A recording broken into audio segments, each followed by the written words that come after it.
अच्छा, हम composite curve को देख रहे हैं। कंपोजिट कर्व में हमारे पास ऐसा होता है कि यानी कंपोजिट कर्व उस तब बनता है जब पेरेंट एटम जिस डॉटर न्यूक्लियाई में टूट रहा है वो डॉटर न्यूक्लियाई ख़ुद भी स्टेबल ना हो, बल्कि आगे फर्दर एक मज़ीद फर्दर भी डिसइंटीग्रेशन करके एक और स्टेबल एलिमेंट में टूट रहा हो। यानी आपको पता है जब लॉन्ग सीरीज़ होती है तो ऐसा नहीं होता कि एक्स अपने डॉटर एटम में टूटा and then it is stable और फर्दर डिसइंटीग्रेशन नहीं हुई, नहीं, वो एक लंबी चेन के साथ चलता जाता है। ठीक है, लेकिन जब आप अगर आप किसी काउंटर के थ्रू काउंट करेंगे इसकी आयनाइजेशन, इस प्रोसेस के आयनाइजेशन को, तो आपको पता है कि ये जो पेरेंट एटम है जब ये डिसइंटीग्रेट कर रहा है, एनर्जी रिलीज़ करके वाई में कन्वर्ट हो रहा है और वाई भी इट सेल्फ जेड में कन्वर्ट हो रहा है। इट मीन्स कि ये भी कोई ना कोई एनर्जी रिलीज़ कर रहा है। ठीक है, तो तब जो आप काउंटर से काउंट कर रहे हैं, इनके काउंट रेट पर मिनट वो वाई के भी हैं, वो एक्स के भी हैं, यानी इसके पेरेंट के भी हैं, इसके डॉटर के भी हैं। तो हमारे पास जो काउंट रेट पर मिनट आता है वो दोनों का होता है, एक का नहीं होता। तो हम पेरेंट का उसमें से अलग करते हैं और डॉटर का अलग करते हैं, तो वो हमारे पास एक कंपोजिट ग्राफ की सूरत में आता है। ठीक है, इस तरह से यहाँ पर इन्होंने टाइम नोटिस किया है कि और ये काउंट रेट पर मिनट है कि जब बिल्कुल स्टार्ट हुआ था रिएक्शन उस वक्त आपको पता है कि काउंटिंग रेट पर मिनट ज़्यादा होगा क्योंकि इसकी एक्टिविटी भी हाई होगी और ये ज़्यादा मोड में से बना रहा होगा और इसकी भी एक्टिविटी होगी। ठीक है, अच्छा, यहाँ पर एक केस है कि ये चीज़ जो है ये लॉन्ग लिव्ड है, पेरेंट आपका लॉन्ग लिव्ड है और आपका जो डॉटर है वो शॉर्ट लिव्ड है। ठीक है, इसका मतलब है कि पेरेंट बहुत आराम से वाई बना रहा है और जैसे ही वाई बन रहा है वो फ़ौरन से जेड में कन्वर्ट हो रहा है। ठीक है, तो स्टार्टिंग में जब आपके पास पेरेंट, ये पेरेंट का था, फिर पेरेंट फर्दर डॉटर में जब कन्वर्ट हो रहा है वो भी आगे से, तो अब आपके पास जो काउंटर काउंट कर रहा है ना वो दोनों को कर रहा है। ठीक है, आहिस्ता आहिस्ता देखें ये एक्टिविटी दोनों की कम होती जा रही है और होते होते होते होते ये यहाँ पर आ गई। इसे हम हमेशा सेमी लॉग पेपर पे ड्रॉ करते हैं, लेकिन उसके लिए हमें पता होना चाहिए मेरी रेंज क्या है। ठीक है, तो देखें ये हमारी रेंज 100 से जा रही है 20,000 तक। ठीक है, 20,000 तक जा रही है। अच्छा, सेमी लॉग पेपर कैसा होता है उस पर किस हिसाब से देखते हैं, इसको देख लेते हैं। पहले ही देखते हैं हम यहाँ पे टाइम अपना देखते हैं कि किस टाइम पे और उनकी एक्टिविटी क्या थी, ये चीज़ देखते हैं।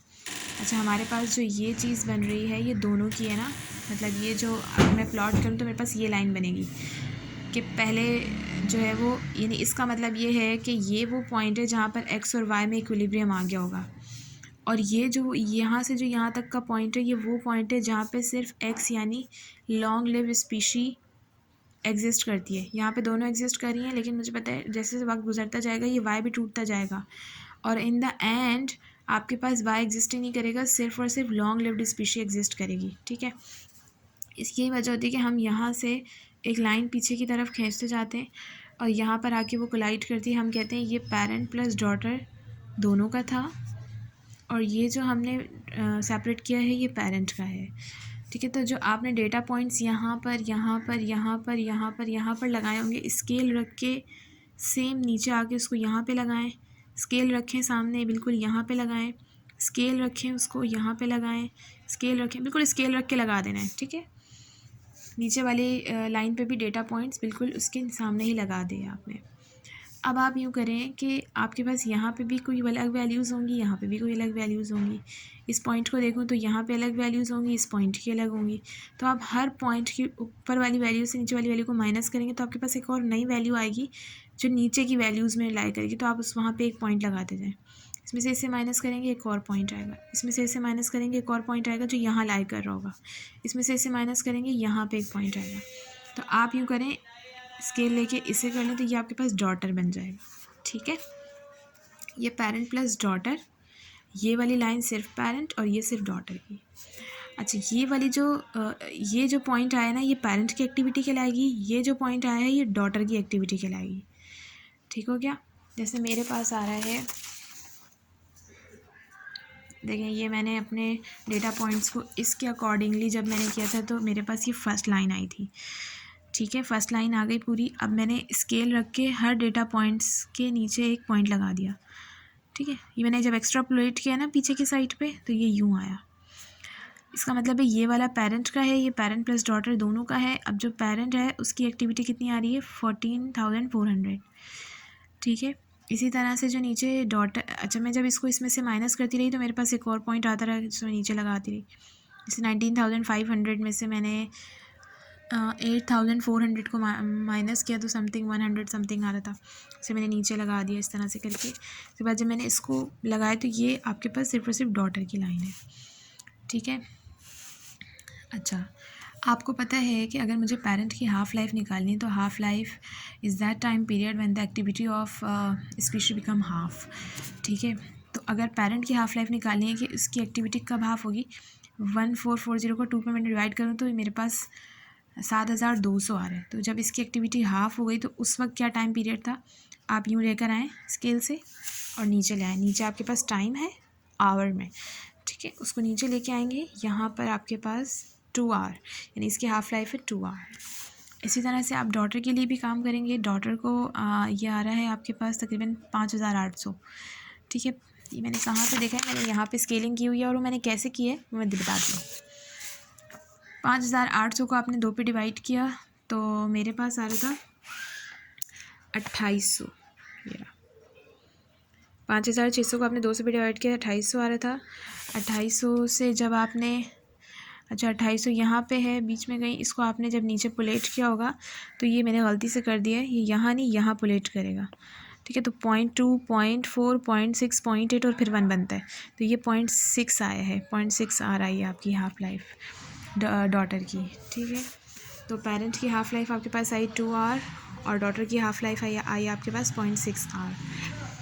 अच्छा, आपको जो चीज़ें मालूम करनी होती हैं कंपोजिट कर्व में, वो पहले तो हाफ़ लाइफ मालूम करनी होती है, दूसरी आपको डिसइंटीग्रेशन कांस्टेंट मालूम करना होता है पेरेंट का भी और डॉटर का भी, और तीसरी चीज़ है आपको एक्टिविटी मालूम करनी होती है CI में। आपके पास अभी जो एक्टिविटी आई थी ये तो काउंट्स पर मिनट में है ना, काउंट्स पर मिनट में आई है पेरेंट की भी और डॉटर की भी, ठीक है। लेकिन आपको CI में भी मालूम करना है। अच्छा, आपको पता है कि जितने भी डिसइंटीग्रेशन वाली यानी जितने भी डीकेज होते हैं वो फर्स्ट ऑर्डर होते हैं, फर्स्ट ऑर्डर का डीके कांस्टेंट ऐसे निकलता है। तो 0.693 में से हाफ़ लाइफ को डिवाइड करो, इसकी हाफ़ लाइफ कितनी थी, अच्छा इसकी हाफ़ लाइफ आवर में थी, ठीक है, 2 घंटे। तो 2 घंटों को जब मैं मिनट सेकंड में कन्वर्ट करूँगी तो मल्टीप्लाई बाई 60 इतना सेकंड इन्वर्स हो जाएगा। तो ये आया आपके पास इतने सेकंड, इसको डिवाइड किया, अच्छा ये सेकंड में था तो ये हो जाएगा सेकंड इन्वर्स इसका यूनिट। इस तरह डॉटर के लिए किया तो 0.6 मल्टीप्लाई बाई 60 जो भी वैल्यू आएगी वो सेकंड इन्वर्स, ठीक है। अब आपने हाफ़ लाइफ भी मालूम कर ली, आपने पेरेंट का डीके कांस्टेंट भी मालूम कर लिया, अब आपने एक्टिविटी मालूम करनी है।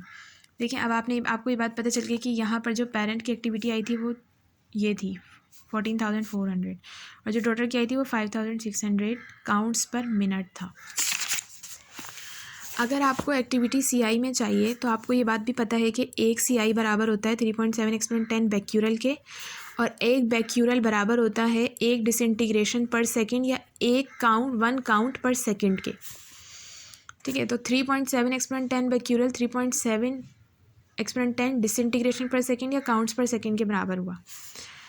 तो पेरेंट का कितना है 1440 काउंट पर मिनट, पहले काउंट पर मिनट को काउंट पर सेकंड में कन्वर्ट कर लेते हैं, तो इतने काउंट पर मिनट इतने काउंट पर सेकंड के बराबर है। अगर एक क्यूरी यानी 3.7 एक्सपोनेंट 10 बैक्यूरल 1 से CI के बराबर है, तो इतने बैक्यूरल या इतने डिसइंटीग्रेशन पर सेकंड कितने CI के बराबर होंगे, तो 1 को डिवाइड किया इस पर मल्टीप्लाई कर दिया 240 पे, तो आपके पास आया ये वैल्यू, यानी इतनी CI आपकी जो एक्टिविटी है वो इतनी CI है। ये कैसे किया है मैंने, देखें आपके पास भी डिसइंटीग्रेशन सेकंड था और एक CI कितने डिसइंटीग्रेशन पर सेकंड के बराबर है ये भी मुझे पता है। तो अगर एक से CI 3.7 एक्सपोनेंट 10 डिसइंटीग्रेशन पर सेकंड के बराबर है तो आपकी डिसइंटीग्रेशन पर सेकंड तो बहुत ही कम है ना, तो CI भी बहुत ही कम होगा। तो कितना होगा, 1 को डिवाइड किया इस पर मल्टीप्लाई कर दिया 240 पे, तो आपके पास पेरेंट्स की एक्टिविटी आ गई इन CI। Same goes for daughter, daughter का हमें पता है 5,600 था, आपने उसको 60 पे डिवाइड किया, कितने काउंट्स आ गए, सेम आप काम करेंगे इसके लिए भी, ठीक है। अच्छा, अब हम देखते हैं कि ग्राफ में हम वो कैसे करते हैं, स्केलिंग कैसे करते हैं। देखिए, स्केलिंग करने के लिए मुझे पता है कि मेरे जो डेटा पॉइंट्स हैं वो 100 से 20,000 तक के जा रहे थे। वो ना भी जाएँ फिर भी एक ही स्ट्रेटजी होती है। यहाँ पे 100 होता है, यहाँ पे 2 3 4 पहले से लिखा हुआ था, ठीक है। आपने 100 200 300 400 500 600 700 800 900 1000 सॉरी 1000, ये 1000 आ गया। अब जो इसके बाद जो 10, अब 1000 के बाद जो ये वाला है ना, ये 1100 नहीं है, बल्कि ये अच्छा, इसमें ये है कि ये 1000 हो गया ना, ये हो गया आपके पास 10,000।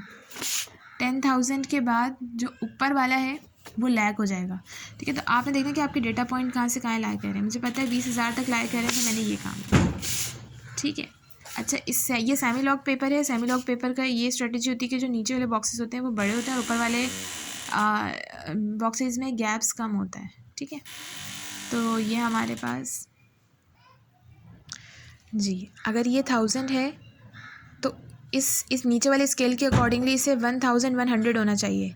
लेकिन अब हम ना डबली काम करेंगे। 1000 के बाद 2000 3000 4000 5000 6000 ये 10,000 हो गया। 10,000 के बाद ये 20,000 30,000 40,000 50,000, यानी सेमी लॉग पेपर में हर एक चीज़ जो है वो मतलब मल्टीप्लाई होती जाती है, ठीक है। जैसे ये यहाँ से यहाँ तक 1000, तो ये 10,000 और ये वाला लैख, ठीक है। इस हिसाब से आप काम करेंगे। और नीचे आपने जो है वो आवर के लिए काम किया, तो ये 5-5 के बॉक्सेस बने हुए, 1 2 3 4 5 6 7 8 9 10, ओके।